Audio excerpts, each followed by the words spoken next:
Okay, on this one, we're trying to graph the system of inequalities. And again, it's the same thing, you follow your model, except that now you have a less than or greater than. But if I do this in blue, okay, it has this symbol here with a 6 on this side. It's got a minus 3y on this side. It's got a 4x right there. So in this case here, same thing. Who's in the wrong place? The x should be right there. So it should be negative 3y less than negative 4x plus 6. Okay, and so it looks like our y is negative here. We're going to do the cambia el mundo, change your world. Basically change all the signs by multiplying by negative 1. So that becomes positive 3y. This thing changes too. And this becomes positive 4x, and this becomes negative 6. One more step here, divide by that 3. So you can make it a positive y. And then of course, you end up with 4/3 x minus 2, because 6 divided by 3 is 2. In this case here, as you can see, you're going to end up with the Pac-Man facing the y. Don't forget your Pac-Man always wants more, so therefore that means that your y, in this case, is more or greater, right? The greater numbers in the y are on top. So that just tells you that you're going to be shading up. Also, if you notice, it doesn't have the equal sign there, the line in the bottom. So that means that it's going to be a broken line, right? Okay? And your y-intercept is a negative 2. I mean, since it's a broken line, I'm going to put an open circle there. Okay, my slope happens to be 4/3, right? My change of y is positive 4, so that means I'm going to be going up 4, because if it's a positive, it goes up, right? My change of x is a positive 3, so that means if it's positive, my positive x's are to the right.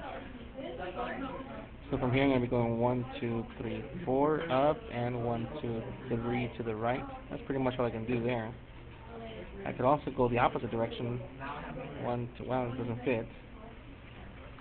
So I'm ready to do my line. Don't forget that my line has to be a broken line, right? So it's a broken line right there. Extend it. And don't forget to shade up, right? Shading up all that way.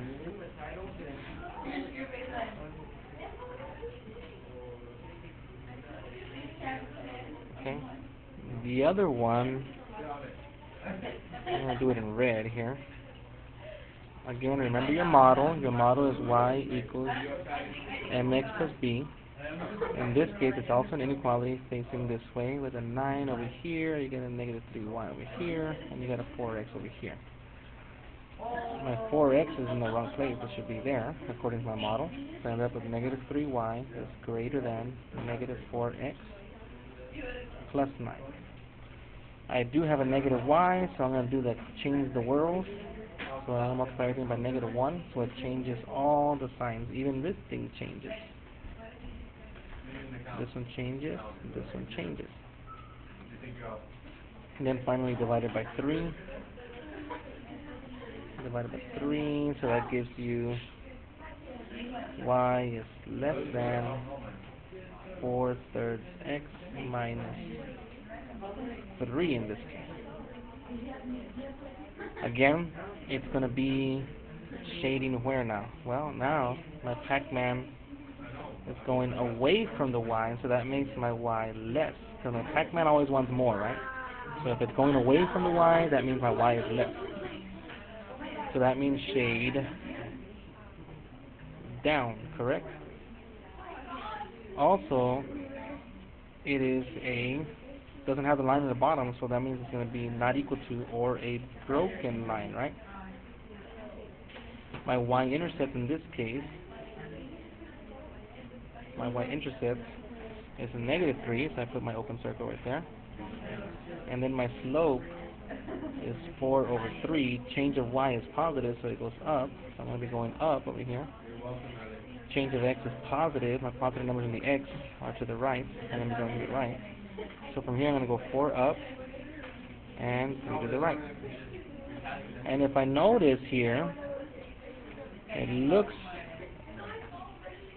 like these two lines are actually parallel to each other. Now let's see where it's shading, okay? That's going to be important. In this case, the shading is where? The shading is shaded down.